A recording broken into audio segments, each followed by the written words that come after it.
Hello, c'est François et welcome back sur le podcast Pourquoi. Comme tu le sais, Pourquoi, c'est le podcast qui traite de la prise de décision. Prise de décision managériale, entrepreneuriale, création, créative, on traite de tous ces sujets-là. Si tu t'es déjà posé la question comment prendre une décision ou est-ce que ma décision est bonne, tu es au bon endroit. Allez, je te propose qu'on passe directement à l'échange que j'ai eu avec mon invité du jour. C'est parti. Ok, je vais essayer. J'ai pas trop de doute. Quand je t'ai entendu un peu raconter, parce que ça a été le déclencheur quand même. Oui, quand on s'est vu à Shopping Business. Shopping Business, Ouais. c'est le nom que je cherchais. Tu vois, je me suis dit, il y a un truc et ça va être intéressant. Donc, Ouais, c'est pas le même exercice. Là, tout le monde parle en un temps limité de son activité. Donc c'est pas la même approche. On n'arrive pas avec le même état d'esprit. Bon, après là, voilà. Je vais peut-être voir, on verra. On va. Je suis assez convaincu que ça va être... C'est ça toi va l'expert, être très donc je te fais confiance. Et let's go, parce que en fait, j'enregistre depuis déjà quelques minutes. Justine, merci de venir sur le podcast Pourquoi. Je suis très intéressé par notre futur échange, tout simplement parce que, comme on le disait un peu au préalable, on s'est croisés, pour donner un peu la backstory, j'aime bien donner un peu le contexte, on s'est rencontrés lors d'une soirée réseau, où l'exercice était de pitcher pendant je crois 2-3 minutes, 5 minutes, je ne sais plus combien, enfin quelques minutes, notre entreprise et nous présenter à un panel de personnes, on était par groupe de 4 ou 5. Et lors d'un échangement, on s'est rencontrés et tu t'es présenté et moi je me suis dit, tiens, ça va matcher pour peut-être deux choses. J'étais sur le point de me marier et je cherchais un traiteur pour le lendemain. Et en plus, et ça on en reparlera, j'espère, tu présentais des valeurs assez fortes et qui me correspondent à ma femme. Et je me suis dit, tiens, il y a peut-être un truc à faire intéressant. Et d'ailleurs, ça, c'est fait. Donc, avec grand plaisir. J'aimerais qu'on en reparle effectivement. Et puis, l'autre côté, je me suis dit, tiens, tu as raconté un peu ton histoire qu'on va aborder aujourd'hui. Et je me suis dit, il y a un truc à raconter. Et donc, je vais essayer de le raconter, je vais faire au mieux. Et puis, on verra à la conclusion si c'est intéressant dans ton débrief. Mais j'en suis plus que certain. Mais avant de commencer, de comprendre un peu d'où tu viens, la question très habituelle de qui es-tu ? Est-ce que tu peux te présenter ? Je vais me présenter. Donc d'abord, merci pour cette invitation, François. C'est un plaisir d'être là. Donc je m'appelle Justine, j'ai 35 ans et je suis la fondatrice de Maison Joupy, qui est un restaurant du midi, traiteur à Bru. Je suis installée en région rennaise depuis plus de 10 ans maintenant, mais je suis originaire du Finistère et je suis maman de 2 enfants de 3 et 6 ans. Donc je suis à la fois chef de mon entreprise et chef de cuisine. Une double casquette qui est un vrai challenge, je suis sûr. Sans aucun doute. Petite question alors je sais que tu écoutes les podcasts, donc tout à fait. La question qui arrive ne va pas te surprendre. Comment tu te définis dans ta vie professionnelle ? Alors la question ne me surprend pas, mais la question est toujours aussi ambiguë pour moi, comme pour beaucoup, parce que j'ai écouté pas mal de podcasts et c'est... Souvent, les gens réagissent en disant « Ouh là là !» cette question, et je les rejoins complètement. Je me définirais comme quelqu'un qui aime se dépasser. Okay. Parce que finalement, j'ai eu pas mal d'expériences professionnelles assez différentes. Et je crois que ce qui m'a amenée où je suis aujourd'hui, c'est justement cette diversité, ce changement, cette remise en question régulière et puis ce sentiment de progression. Là, en ce moment, on est en plein dans les Jeux Olympiques. Il y a des gens qui s'épanouissent et qui se dépassent à travers le sport. Et je pense que moi, je me dépasse plutôt à travers mes activités professionnelles. Parce que clairement, je ne suis pas très, très sportive. Ok. Comme toujours, j'aime bien cette définition, comme tu le sais, parce qu'on a toujours une vision de quelqu'un. de l'extérieur, quand on l'entend parler. Et c'est pour ça que j'aime bien poser cette question, soit en début, soit en fin, ça dépend quand j'en ai l'opportunité, parce que ça permet de comprendre comment la personne se voit. Et comment elle se définit, d'où la question, pour se dire, en fait, tu m'as pas dit je suis entrepreneuse. Je l'ai dit dans ma présentation, ouais. Et puis parce que j'ai écouté pas mal de podcasts, j'ai entendu plein de réponses très différentes, très variées, et je me suis dit, est-ce que ça me correspond? Et à chaque fois, je suis tombée sur des réponses qui étaient hyper intéressantes, mais rien qui me correspondait moi, donc j'ai dû aller chercher. Pour être honnête, c'est quelque chose sur lequel j'ai beaucoup réfléchi. Je me suis aussi beaucoup intéressée sur pourquoi François voudrait m'interviewer moi, qu'est-ce que je peux bien avoir à raconter. Donc voilà, ça a été un petit cheminement aussi moi dans ma tête de savoir en fait qui je suis, pourquoi je suis là, et pourquoi et pourquoi on était amené à se rencontrer, et qu'est-ce qui a motivé mes choix en fait. Et c'était intéressant pour moi de prendre un tout petit chouïa de recul, puisque ça fait pas très longtemps que j'ai démarré mon activité, je suis quand même encore beaucoup dans le rouleau de la vague, et pour reprendre un petit peu de hauteur et se dire tiens à quoi je ressemble en fait. Mais c'est ça qui est intéressant, et tu vois, pour répondre de manière indirecte à ta question, c'est ça qui m'intéresse aussi dans l'échange aujourd'hui, c'est que on va en parler, tu as une expérience professionnelle autre que chef de cuisine, entrepreneuse, chef d'entreprise, mais justement, tu es dans le cadre de cette activité, comme tu dis, le rouleau de la vague. Et ce qui m'intéresse, parce que j'interroge beaucoup de personnes qui ont déjà une certaine expérience, qui sont établis, on va dire ça. Ouais. Alors, je vais pas dire que c'est plus simple pour eux, loin de moi de dire ça, mais souvent, ils ont d'autres problématiques et ils peuvent revenir en arrière et réfléchir, de dire, ok, il y a 10 ans, quand j'ai commencé l'activité, j'ai pris ce choix, j'ai fait ça parce que, voilà.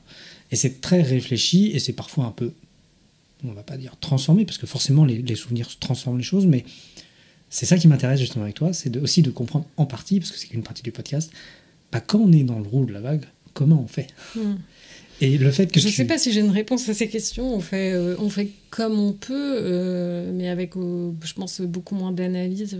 Bon, on va en discuter. Je pense que c'est ça le cœur du sujet. Mais oui, moi, je n'ai pas cette assise et ce recul que peuvent avoir d'autres personnes. Et quand j'écoute certains podcasts, c'est hyper inspirant. Je me dis, j'espère que j'aurai cette vision dans quelques temps de mon entreprise. Mais aujourd'hui, je suis bien consciente que c'est pas le cas. Et ça me paraît pas être complètement déconnant au bout de à peine 18 mois d'activité, quoi. Mais c'est là où c'est intéressant, c'est que tu en as conscience. Donc voilà. Donc pour répondre à ta question, voilà pourquoi je pense que l'échange va être intéressant. On va revenir quand même un peu en arrière sur ton parcours pour comprendre d'où tu viens, parce que effectivement t'as pas toujours été t'es pas dans le domaine de la cuisine depuis, je veux dire, très longtemps. Non. Même si t'as apparemment baigné très souvent t'as baigné depuis très longtemps, enfin toute ton expérience professionnelle dans l'agroalimentaire, dans ce que moi j'appelle la food, mais qui est sûrement un terme français bien plus approprié. Ouais, on dit agroalimentaire, c'est pas très sexy, mais c'est ça. Déjà, comment t'es venu toi à l'agroalimentaire ? Alors, donc moi j'ai fait un bac scientifique. J'étais plutôt à l'aise à l'école. Moi ça me plaisait d'apprendre les cours, le fait que ça reste quand même assez théorique, on va dire, jusqu'au bac, ça me posait pas de problème. J'étais plutôt à l'aise à l'école, mais je n'avais pas du tout idée de ce que je voulais faire professionnellement. C'est-à-dire que j'aimais aller à l'école, j'aimais apprendre, mais j'étais perdue sur qu'est-ce que j'allais devenir, dans quoi je pouvais bien travailler, j'en avais aucune idée. Du coup, j'ai choisi d'aller à la fac en me disant je vais prendre un truc super généraliste, comme ça je vais pouvoir voir plusieurs choses, et puis il y a peut-être quelque chose qui va m'accrocher, et puis qui va me permettre d'affiner mon choix. Parce qu'on était très très loin d'être fin quand même dans le choix. Donc j'ai choisi une fac de biologie. Donc j'ai fait une première année, donc effectivement très généraliste, hein. On fait aussi bien de la géologie que de la science de la vie, enfin c'était vraiment très très large. Et puis il y avait quand même quelque chose qui m'a un peu intéressée, c'est qu'on faisait un peu de chimie. Je me disais chimie c'est pas mal, ouais, biologie bon c'est un peu vaste, chimie ça m'intéresse un peu plus, donc je me dis allez, deuxième année je vais faire une spécialisation en biochimie. Donc je suis arrivée à Rennes pour faire cette spécialisation en biochimie. Ça m'a plutôt bien plu. Bon, troisième année, pour valider la licence, on pouvait prendre plein d'options. Donc j'ai choisi, moi, plein d'options différentes. Une option alimentaire, une option statistique, enfin voilà, je sais plus, il y avait 6 options, dont une, j'avais choisi les applications alimentaires. C'était intéressant. Okay. Mais le problème, c'est que tout m'intéressait plus ou moins, quoi. Et puis j'avais une bonne copine de promo à l'époque qui me dit moi je vais tenter les concours aux écoles agroalimentaires, il y a une passerelle après la licence, si on a d'autres licences on peut rentrer en évitant donc la prépa, on peut rentrer en école d'ingé. Bon, ok, pourquoi pas. Et en fait, c'est grâce à elle que je me suis intéressée à ça en me disant ouais, c'est vrai que l'alimentaire, c'est une application concrète.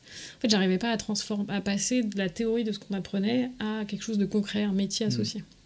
Et je me suis dit, tiens, l'agroalimentaire, c'est pas mal. Et en même temps, ça me permet de continuer encore mes études parce que je me sentais absolument pas capable de sortir sur le marché du travail après ma licence.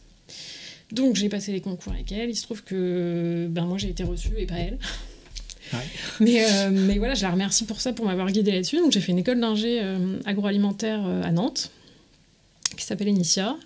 Et donc là, on va vraiment sur quelque chose de plus concret. C'est ce dont j'avais besoin, en fait. Une formation beaucoup plus appliquée, où on va réaliser des stages, mais il y a aussi une halle de fabrication, on produit des choses. Et en fait, je me suis rendu compte que produire de mes mains, ça me plaisait. Et puis le domaine de l'agroalimentaire, ça parle à tout le monde. Tout le monde mange. Tout le monde aura besoin de manger à l'avenir. Donc voilà, je me projetais beaucoup dans cette dimension-là. Et puis j'ai fait une spécialisation en recherche et développement, où on rejoignait mon côté un peu scientifique, assez cartésien sur la chimie, comprendre comment ça marche, quelles sont les interactions. Et on mettait ça au service du développement produit, en fait. Okay. Donc du coup, ça s'appelle recherche et développement. En gros, ça consiste à concevoir les recettes des produits qui seront vendus après, majoritairement en grande distribution, mais aussi en réseau spécialisé, etc. Et donc ma première expérience, j'ai eu la chance de rentrer directement dans une entreprise dans le service de recherche et développement, dans le groupe Roulier, dans sa branche agroalimentaire, basée à Loudéac. Et puis j'y ai travaillé, donc je suis rentrée à l'occasion d'un remplacement congé mater, et puis il y a eu un accroissement d'activité, donc j'ai eu la chance de pouvoir rester un peu plus longtemps, puis finalement il y a eu une ouverture de poste. Donc, expérience hyper intéressante où vraiment on faisait des produits de pâtisserie pour la grande distribution et un petit peu les réseaux spécialisés, les distributeurs automatiques par exemple. Okay. Et c'était bien parce que c'était vraiment très varié en termes de clients, il y avait différents sites de production. Voilà. Moi, je pouvais faire de mes mains un petit batch de 3 kilos de madeleine. Et après, j'allais en usine et je lançais un batch de 700 kilos de pâtes pour faire des madeleines, quoi. Et je trouvais ça génial de commencer en fait par quelque chose qu'on fabrique de ses mains ou dosé à la main, etc., à aller jusqu'à la réalisation industrielle. C'était vraiment quelque chose qui m'a beaucoup plu, mais c'était dans une très grosse structure. Et puis la branche agroalimentaire du groupe Roulier, elle est toute petite. Oui, parce que c'est un énorme groupe qui fait plein de choses. C'est un énorme groupe multinational qui fait plein de choses et qui a juste une toute petite division alimentaire. Elle a été plus grande à une époque, mais ils ont vendu au fur et à mesure certaines entreprises. Donc vraiment, on était un tout petit îlot qui, à l'époque, fonctionnait plutôt bien. Mais le groupe, en général, lui, avait plus de difficultés sur son marché au global, donc toutes les décisions groupe étaient appliquées dans notre entreprise, quoi. Donc toutes les restrictions, etc., étaient appliquées chez nous, alors que chez nous ça fonctionnait bien, on était en activité qui grossissait, on avait de plus en plus de demandes, beaucoup d'appels d'offres remportés en grande distribution, et malgré ça on devait avoir toutes les restrictions imposées par la direction générale, et ça à un moment j'arrivais plus à le comprendre en fait. J'arrivais plus à le comprendre, et surtout quand je me suis mise à manager un petit peu les équipes, j'arrivais pas à l'expliquer aux équipes en fait, ne comprenant moi-même pas pourquoi ça fonctionnait comme ça, et on prenait ces décisions un peu à l'inverse de finalement ce dont on aurait eu besoin à ce moment-là. Je me suis dit là il y a un truc qui va pas, je ne comprends pas, donc du coup je n'arrive pas à expliquer, et du coup je n'arrive pas à fédérer autour du projet, quoi. Ce qui est très intéressant, parce que toujours ton expérience et ce que tu racontes, c'est que souvent, comme tu le sais, j'échange beaucoup avec des chefs d'entreprise, donc ils sont en position de top management, donc c'est eux qui prennent les décisions et après ça découle, même si bon, ça marche pas toujours comme ça, mais on va faire simple. Dans l'idée. Voilà, dans l'idée. Et là, c'est vraiment intéressant ce que tu nous racontes, parce que le fait que je vais utiliser du management intermédiaire, on va dire ça. L'importance du management intermédiaire qui doit comprendre la décision du haut pour être le relais et le fédérateur. Parce que si toi tu n'adhères pas ou tu ne comprends pas la décision, derrière tes équipes vont encore moins adhérer. Bah, en tout cas, moi, j'étais pas en capacité d'aller défendre des positions que je ne comprenais pas, auxquelles potentiellement j'aurais pu adhérer. C'est juste qu'en fait, nous, à notre niveau, on ne nous envoyait pas les informations suffisantes pour qu'on puisse comprendre et par conséquent adhérer. Donc voilà, moi, c'est quelque chose, je me suis bien rendu compte, j'ai besoin de comprendre. Et parfois, je ne suis pas forcément d'accord avec des décisions. Enfin, en tout cas, il y a eu d'autres moments dans ma vie professionnelle où j'ai dû fédérer des équipes autour de décisions qui n'étaient pas forcément celles que j'aurais prises moi. Mais mon boulot, c'était de comprendre, d'avoir tous les tenants, les aboutissants, de comprendre que c'était dans l'intérêt général de l'entreprise et donc de fédérer mes équipes autour de ça. Ce qui est très important, et c'est là encore, je rejoins, la prise de décision, moi j'en parle toujours, top, mais ça, c'est la partie un peu immergée que tu décris très bien, en fait, qui est, une fois qu'une décision est prise, il faut amener les équipes à, quoi. C'est ça, exactement. Donc ouais, c'est pour moi une phase qui est critique, même si, bon, je te laisse finir ton expérience et... Donc, j'ai choisi d'intégrer une PME. Donc, j'ai cherché à changer d'entreprise. Du coup, je voulais toujours rester dans l'univers de l'agroalimentaire, toujours dans la recherche et développement parce que ça me plaisait. J'avais envie d'avoir un peu de management, direct ou transverse. Pas forcément du direct, j'avais pas forcément envie d'avoir une grosse équipe, mais au moins en transverse. De toute façon, la R&D, on est beaucoup en transverse, puisque au départ, on travaille un peu tout seul dans son labo, mais ensuite, on va en usine. Donc, derrière, il faut travailler en parallèle avec les responsables de ligne, les directeurs d'usine, les directeurs maintenance. Et tout le monde, en fait, on doit bosser en équipe, etc. Donc, ce qu'on appelle plutôt le management transverse, entre guillemets. C'était moi le chef de projet, et puis après, il fallait diriger une équipe derrière. Et puis, donc j'avais vraiment la volonté d'aller vers une PME en me disant, je veux un dirigeant qui soit suffisamment accessible ou en tout cas pas qu'il y ait 10 niveaux hiérarchiques entre lui et moi pour pouvoir comprendre en fait les décisions et savoir comment on pilote une entreprise. Ouais, je n'ai pas été déçue du voyage. Je suis tombée dans une entreprise... Je suis entrée dans une entreprise qui m'a vraiment, pour le coup, apporté tout ça. Je suis rentrée dans une PME qui comptait à peu près 200 équivalents temps plein, à peu près. À l'époque où je suis entrée, donc en tant que responsable R&D, donc j'avais pas d'équipe à manager, mais par contre on était sur un site industriel, je faisais tous mes essais sur ligne, donc beaucoup de travail en transverse avec les autres services. Et puis il n'y avait personne sur la communication à ce moment-là, donc j'ai aussi du coup découvert un peu la communication, appris sur le tas. Voilà, on m'a fait confiance, donc voilà, petit à petit, je suis venue rajouter tout doucement des petites cordes à mon arc sur le développement produit en général, produit, mais aussi du coup packaging, et puis tout ce qui était outils de vente en fait, que produisent plutôt les services marketing à la base. Et puis, faut savoir que le contexte de cette entreprise, c'était, quand je suis arrivée, était en très forte croissance. C'est pour ça qu'ils embauchaient quelqu'un à la R&D. Il n'y avait personne avant moi, donc c'était une création de poste. Avant, on demandait aux gens de la production de se détacher et de travailler sur les sujets R&D. Donc là, ils voulaient vraiment professionnaliser le sujet. Et puis, donc, énormément d'appels d'offres remportés. On travaillait beaucoup pour la grande distribution. Et donc, du coup, il fallait fiabiliser tout ça. Et je m'en suis rendu compte que plus tard, mais finalement, je suis rentrée dans une entreprise qui était en crise de croissance. Une croissance très rapide, trop rapide. L'année où je suis arrivée, il y avait un nombre incalculable de produits qui sortaient. Malheureusement, c'est des produits qui sortaient parce qu'on a voulu aller chercher des parts de marché. Quand je dis on, même si je n'étais pas encore dans l'entreprise, forcément, quand tout s'est marché, mais quand l'entreprise a voulu aller chercher des parts de marché, en fait, un peu à tout prix, si je peux résumer, et ça a été une croissance qui n'a pas forcément été rentable à ce moment-là. Et puis, il a fallu staffer beaucoup, mais d'un coup. C'est une entreprise qui n'avait pas forcément accompagné son développement économique par de la structuration de processus et de la structuration humaine. Donc, tout d'un coup, il a fallu faire tout en même temps, sortir les produits, devenir leader du marché, structurer son entreprise. Et en fait, voilà, tout ça s'est transformé en une crise de croissance. Donc, effectivement, le chiffre d'affaires a atteint des records, mais en termes de rentabilité, l'entreprise n'est pas retrouvée. Donc, il a fallu organiser la décroissance de l'entreprise. Une décroissance voulue pour retrouver, en fait, de la rentabilité. Donc, cette phase de développement très, très fort qui a été, je pense, à peu près un an et demi, 2 ans, peut-être.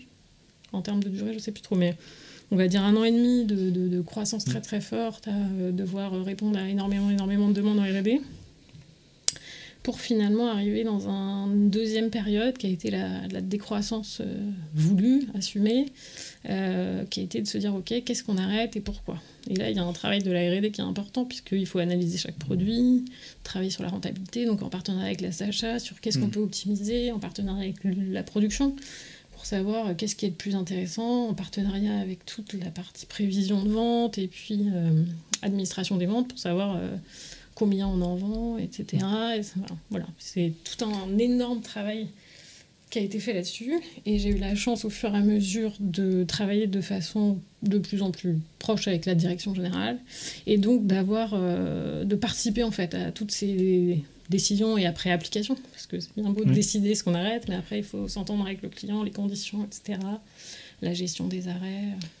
Tu avais une vue en fait très globale du process à la fin, au fur et à mesure en fait de ces années passées dans l'entreprise, effectivement, il y a eu le fait que je travaille en direct avec le directeur, le PDG, donc du coup forcément il n'y a plus d'intermédiaire, donc en termes de perte d'informations il n'y en a pas, et puis voilà, moi j'ai besoin beaucoup de comprendre, donc je pose beaucoup de questions, et c'est quelqu'un qui se rendait disponible et qui répondait.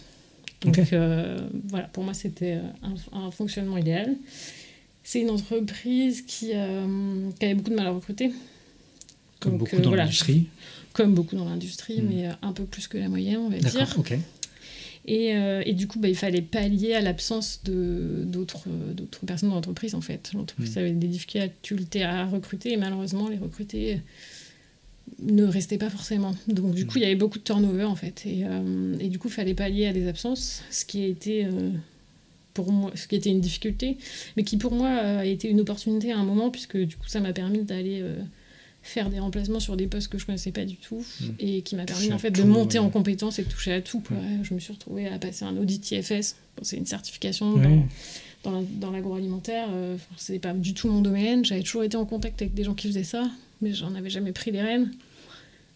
Je n'ai pas super envie de me reconvertir dans ce domaine-là, mais c'était une super expérience, et je peux dire que je l'ai fait, et ça a été un challenge, et je suis hyper fière de l'avoir relevé pour l'entreprise.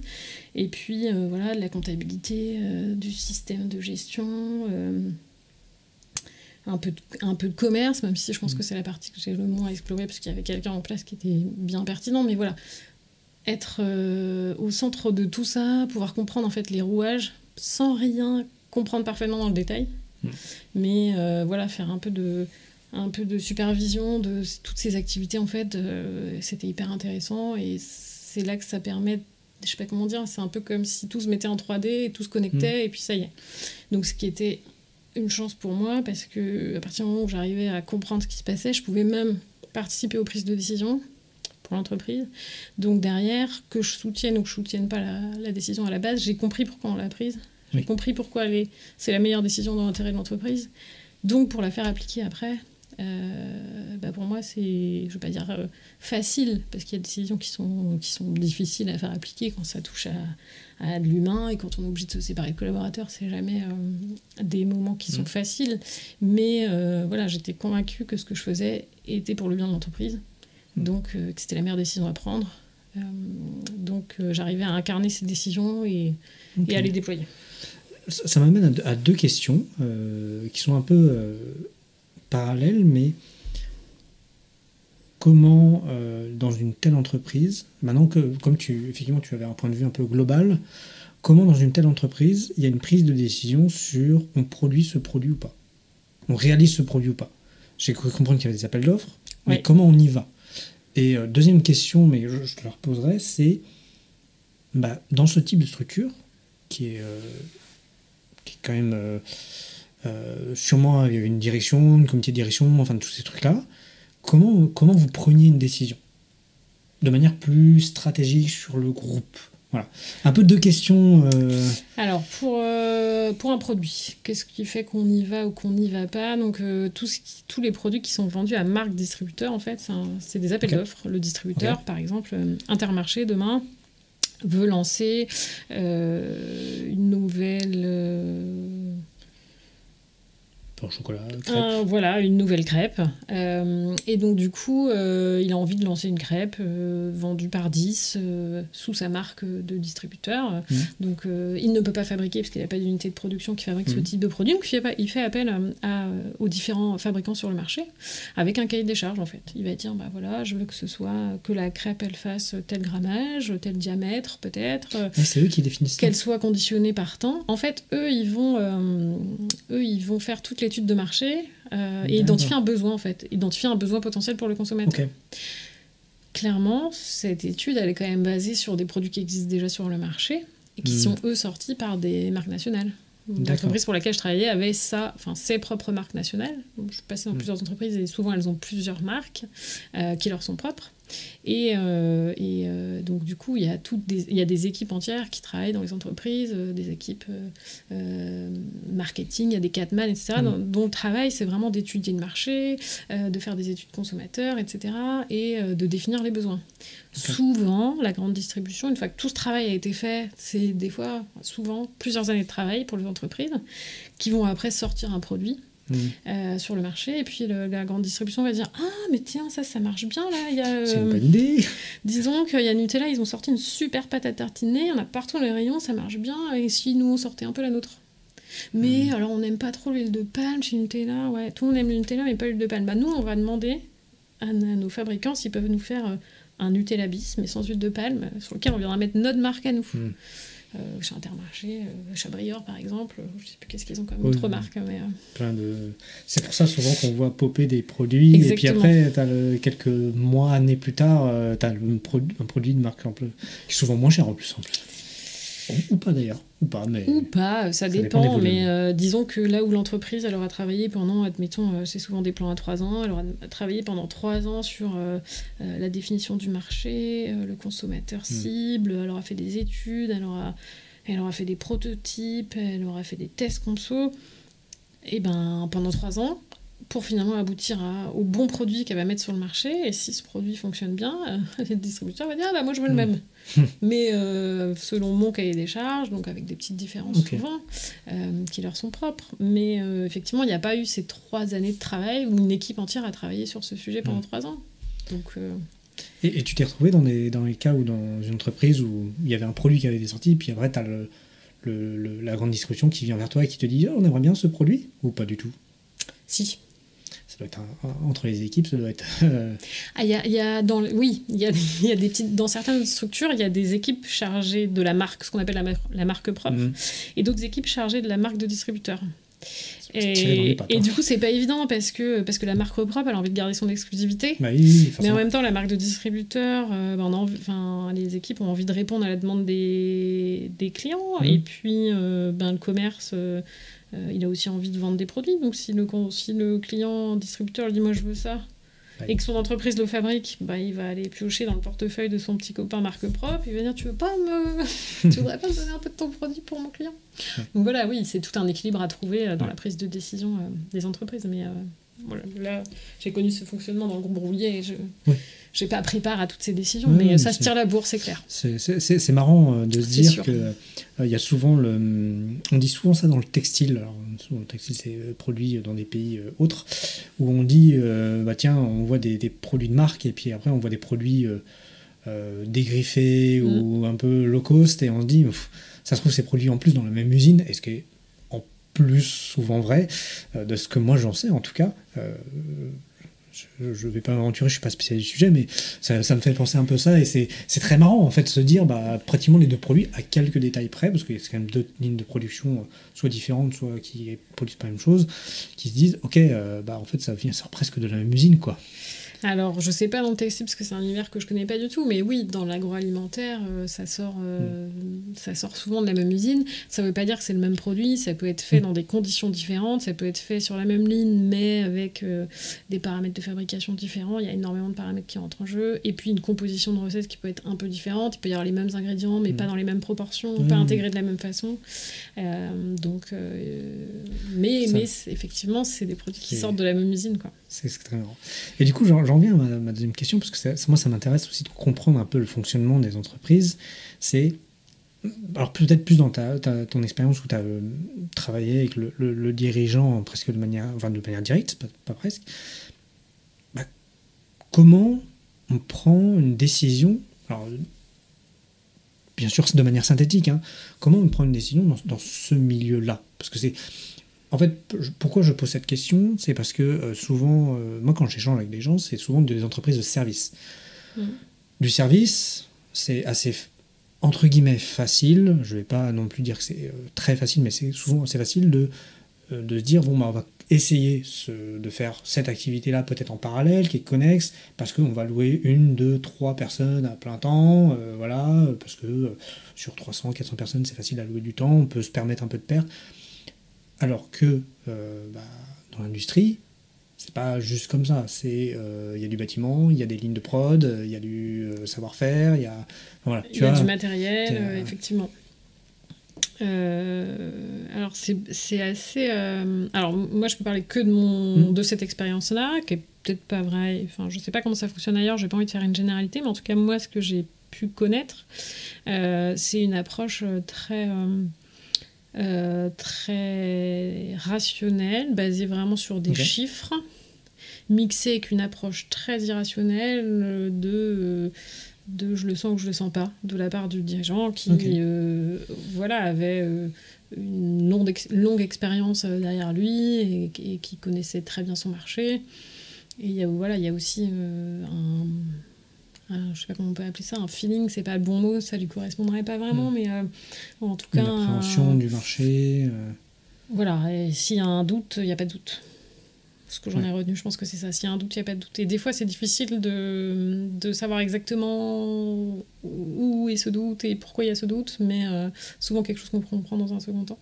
Mais il y a une approche très rationnelle qui est quelle est la taille du marché potentiel. Par exemple, si on veut investir si on veut répondre à un appel d'offres qui a un produit un petit peu différent de ce qu'on fait aujourd'hui, qui va exiger qu'on investisse dans un matériel spécifique, et ben on va faire une étude chiffrée, quoi. C'est-à-dire aujourd'hui, ce marché-là, qu'est-ce qu'il représente en termes de volume, qu'est-ce qu'il représente en termes de chiffre d'affaires, et qu'est-ce que demain il peut nous représenter en termes de rentabilité, parce que il y avait un vrai gros sujet de la rentabilité, puisqu'il y avait eu un petit écart, on va dire, sur de la croissance non rentable. Donc c'était vraiment basé sur une étude de chiffres. Qu'est-ce qu'on est capable de faire, nous, en termes de production? La première question à se poser, c'est est-ce qu'on peut l'absorber?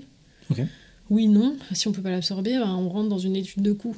C'est-à-dire qu'il faut investir, effectivement, peut-être il faut construire un nouveau bâtiment, il faut investir dans de nouvelles lignes de production, il faut une nouvelle machine d'emballage, il faut 15 personnes de plus pour faire tourner la ligne. Voilà, c'est plein d'autres questions. Mais déjà, est-ce qu'on est en capacité de le produire ou pas?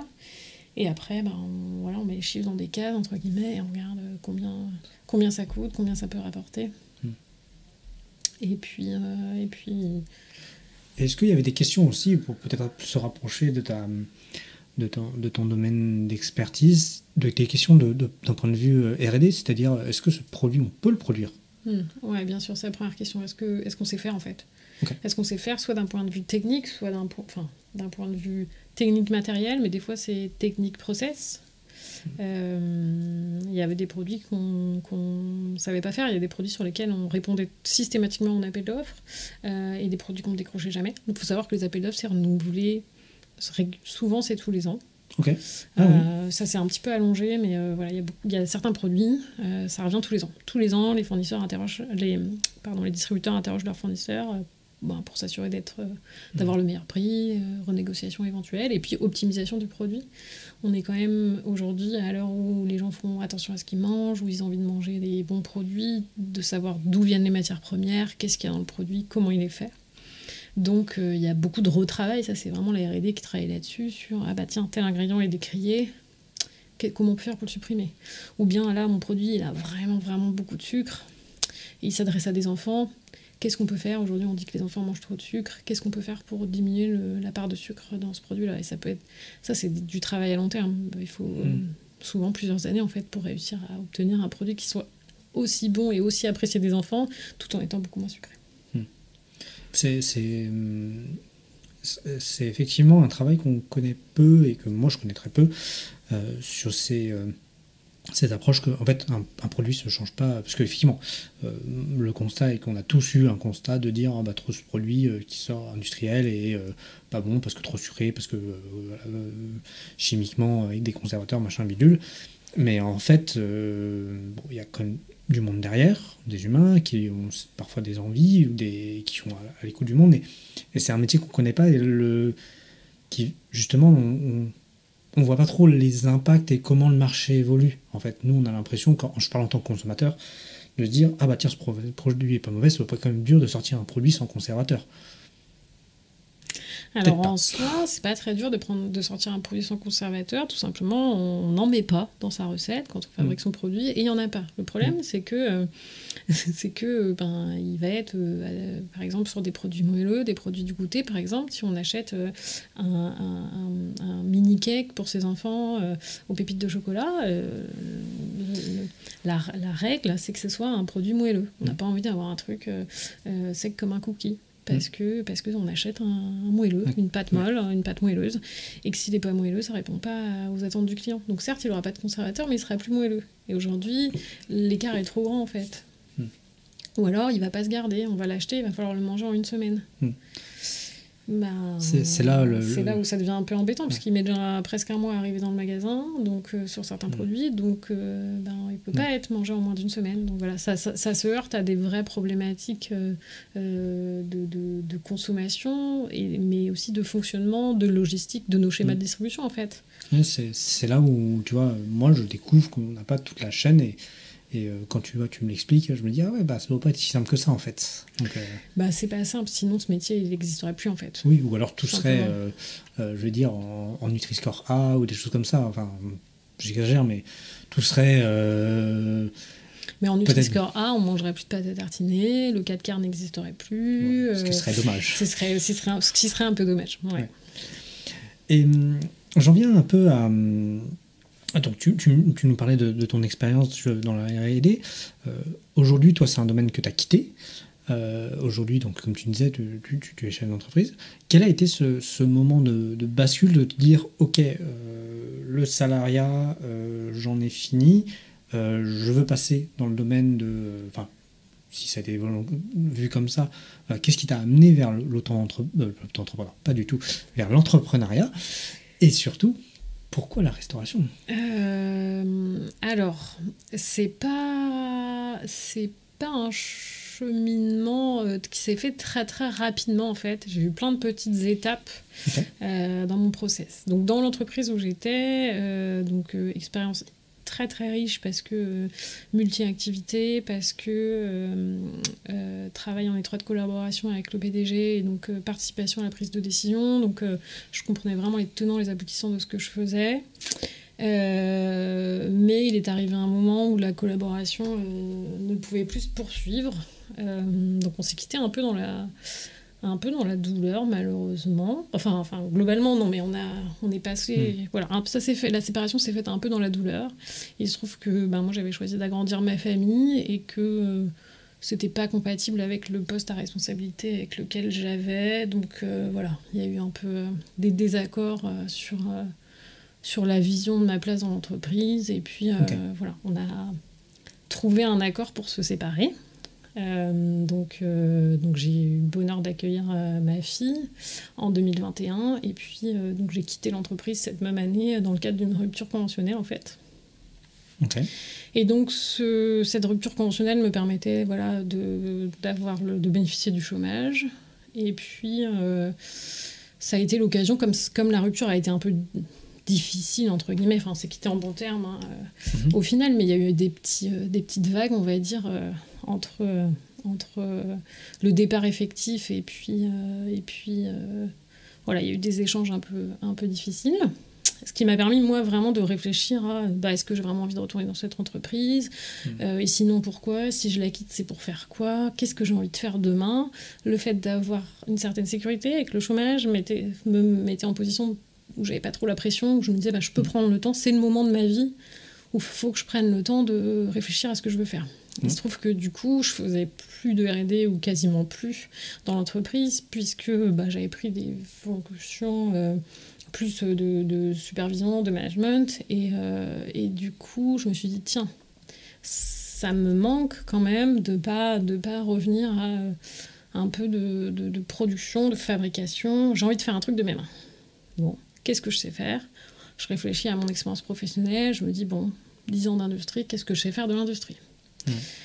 Donc, qu'est-ce que je pourrais bien faire ? Peut-être que je pourrais reprendre une entreprise dans l'industrie. Je ne me voyais pas du tout à ce moment-là créer quelque chose. Okay. Mais je me disais, pourquoi pas reprendre une petite entreprise qui fait des produits manufacturés, quelque chose à échelle humaine, une dizaine de personnes, enfin voilà. Donc, je travaille un peu sur mon cahier des charges de ce que je cherche. Donc, ce que je cherchais, surtout pas, c'était du service. Je voulais vraiment quelque chose que je puisse toucher, quitte à ce que je vende des vis et des boulons. Ouais. Mais je voulais produire quelque chose et pouvoir le vendre. Parce que moi, ce que je savais faire, c'était produire et puis évaluer, améliorer et vendre après, promouvoir. Donc, je me dis, d'accord. Puis je commence à faire mon cahier des charges. Puis là, je me rends compte qu'en fait, mon cahier des charges, il est hyper serré. Je me rends compte que j'ai quand même une idée très arrêtée de ce que je veux et de ce que je ne veux pas. Donc là, je me renseigne un peu, je rencontre différentes personnes, tout ça, sur la reprise d'entreprise. Et je me rends compte qu'en fait, on ne décide pas de reprendre une entreprise à un moment T parce qu'on en a envie, en fait. On reprend une entreprise quand l'opportunité se présente à un certain moment et on la prend pas. Mais moi, avec mon cahier des charges, je me suis dit, mais ça se trouve, dans 10 ans, je serai toujours en train de rechercher l'entreprise idéale à reprendre parce que je suis quand même assez arrêtée sur ce que je veux, quoi. Et là, je me suis dit, ok, donc non, là, ça va pas le faire. Il y a un truc, ça va pas matcher, je peux pas attendre 10 ans. Trop peu probable que je réussisse à trouver quelque chose qui me convienne. C'est vachement intéressant, ça, parce que souvent, dans ce contexte-là, quand on se dit, tiens, j'arrête une expérience et je vais repartir sur quelque chose, que ce soit salariat, entrepreneuriat, je vais dire, c'est plutôt l'offre qui définit ce qu'on va accepter. Je vais dire, par exemple, moi j'ai eu ce cas-là où j'ai été au chômage, j'ai cherché un travail, je me suis pas dit, tiens, je vais dire, qu'est-ce que je veux faire ? Oui, je savais ce que je voulais faire, c'était ce grand truc, mais j'étais voir les annonces et en fait je me disais, tiens, ça pourrait être cool, ça pourrait être pas cool. En fait, ce qu'il y a eu, c'est que quand j'ai quitté mon entreprise, j'ai eu besoin... En fait, je me suis dit, qu'est-ce que ça m'a apporté, en fait, cette entreprise ? Je suis restée 5 ans. Qu'est-ce que ça m'a apporté ? Qu'est-ce que j'ai appris ? Où j'en suis ? En fait, c'est ça. Et j'ai oublié peut-être cette étape-là, qui est l'étape numéro 1, a été de me dire, mais en fait, j'ai appris plein de trucs sur le fonctionnement des entreprises. Et pourquoi pas moi ? Et ça ne s'était pas venu sur le tapis avant, et je ne m'étais pas posé ce genre de questions. Et quand j'ai commencé à travailler, ça ne m'intéressait pas du tout d'être chef d'entreprise. Il faut savoir que mon papa est chef d'entreprise, mon frère a sa propre entreprise. Oui, donc j'avais quand même une certaine idée, en tout cas, de ce que c'était d'être chef d'entreprise, et ça ne m'intéressait pas du tout. Mais dans cette entreprise, après 5 ans, je me suis dit, ah ouais, en fait, moi qui ai besoin de tout comprendre, qui ai besoin d'avoir toutes les infos pour vraiment incarner les choses, finalement, est-ce que ce serait pas pour moi ? Bon, j'ai gardé cette idée dans un coin de ma tête, et puis au fur et à mesure de cette expérience, en fait, je donnais souvent cette image, je disais aux gens que je mettais comme des briques dans mon sac à dos, en fait, en me disant, voilà, une brique de plus, j'ai appris une nouvelle chose, comme on dit souvent, une corde à son arc, moi c'était vraiment ça, quoi. Je me disais, tiens, une compétence de plus, tac, dans le sac à dos, je prends, et puis je verrai ce que j'en fais plus tard.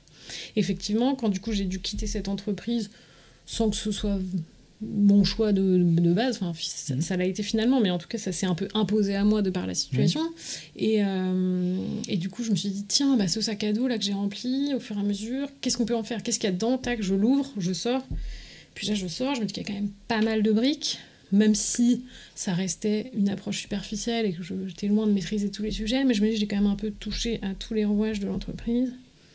Et si je me tentais un truc, et si j'essayais de voir si ça a vraiment été bénéfique. Est-ce que demain, je suis capable d'utiliser tout ce que j'ai appris ? Est-ce que je suis capable de transformer ça pour moi dans mon entreprise ?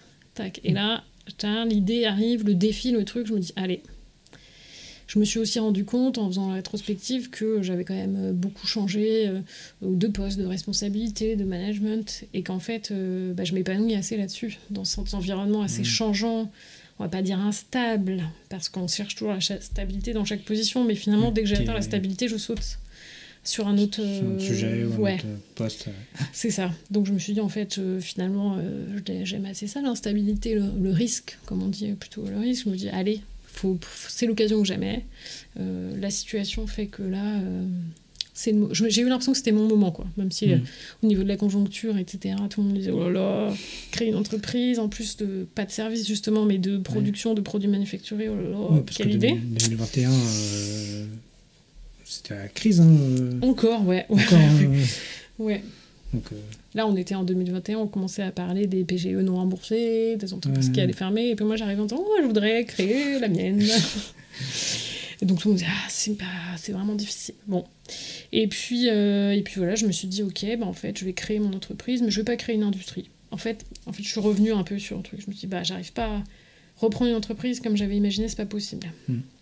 Non, je reviens à la base, qu'est-ce que je sais faire? Et en fait, je pense que j'étais partie dans une mauvaise direction à la base, qui était qu'est-ce que je sais faire? Je me dis, c'est l'industrie, ça fait 10 ans que je travaille. En fait, je suis revenue à la base, je me dis, qu'est-ce que je sais faire? Non, en fait, ce que je sais faire, c'est mettre au point des produits, mettre au point des recettes. Donc là, je suis partie sous un autre angle complètement. Je me suis dit, ok, créer des produits, les mettre au point, faire des produits, ok. Est-ce que ça me plaît? Ouais, donc ça me faisait vraiment repartir de la base, et là, je me suis dit, oui, en fait, c'est ça qui me plaît. C'est ça qui me plaît, produire, fabriquer, mettre au point des produits. Ok, d'accord. Donc, qu'est-ce qu'on fait de ça? Donc, voilà, est arrivée l'idée de se dire, et si je produisais je ne sais pas trop quel type de produit, mais qu'est-ce que je sais produire de l'agroalimentaire? Bon, si je faisais de l'alimentaire, et je voulais pas aller dans l'industrie, donc si je vais pas dans l'industrie, peut-être dans le commerce de proximité. Et puis là, je me dis, ouais, c'est vrai que voilà, l'humain, c'était relégué assez loin dans les idées priorités dans les entreprises où je suis passée. Donc là, je me dis, ça permet vraiment de mettre remettre l'humain au cœur du projet.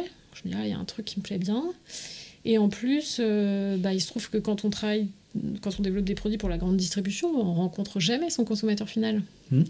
Parce que nous, on vend un produit à la grande distribution qui va après le mettre dans ses rayons, le vendre à un acheteur, mais qui ne sera pas forcément le consommateur. Mes enfants, 3 et 6 ans, ils ne vont pas eux-mêmes acheter leur gâteau. C'est nous, les parents, qui les achetons pour eux, etc. Donc voilà, j'avais plein d'intermédiaires entre moi qui mettais au point le produit et qui le goûtait et qui avait le dernier mot sur son goût, sa texture, son odeur, son aspect, et mon consommateur final. Je ne pouvais jamais avoir son retour à lui qui disait « Mais il est génial ce produit !» Alors bien sûr, les chiffres peuvent faire un retour, mais des fois, certains produits, ils ne performent pas en grande distribution. C'est pas forcément que le produit n'est pas bon. C'est qu'il n'aura pas trouvé sa place, ou pas trouvé son positionnement, ou qu'il n'aura pas été suffisamment soutenu. Voilà, il y a plein d'autres raisons. Il y a plein de facteurs qui peuvent jouer. Il y a plein de facteurs. Et moi, je me dis, en fait, si j'ouvre un commerce de proximité et que les gens mangent leurs produits devant moi, je vais avoir un retour, je vais savoir si ça leur plaît, etc. Bon, et voilà comment est arrivée un peu l'idée d'un commerce autour de l'alimentaire. Et tout ça s'est transformé en restauration. Mais sans vraiment que je le vois venir et sans vraiment que je le qualifie comme de la restauration pendant longtemps. Mais là, ce que j'aime beaucoup, c'est que tu nous présentes un peu ton process de décision qui a été sur le long terme, de réflexion, je veux dire, plutôt de prise de décision, mais de réflexion qui a été vraiment de se dire, ok, qu'est-ce que je sais faire? Parce que c'est souvent une question qu'on se pose quand on est dans ce type de situation, et je trouve ça très intéressant, très, très constructif, parce que en fait, alors c'est ta manière à toi, mais tu vois, t'es revenu en arrière, tu te dis, ok, c'est presque, tu vois, moi je t'imaginais déjà prendre une feuille, un papier, et dire, qu'est-ce que je sais faire? Je vais faire une liste. Puis après te dire, qu'est-ce que je peux faire?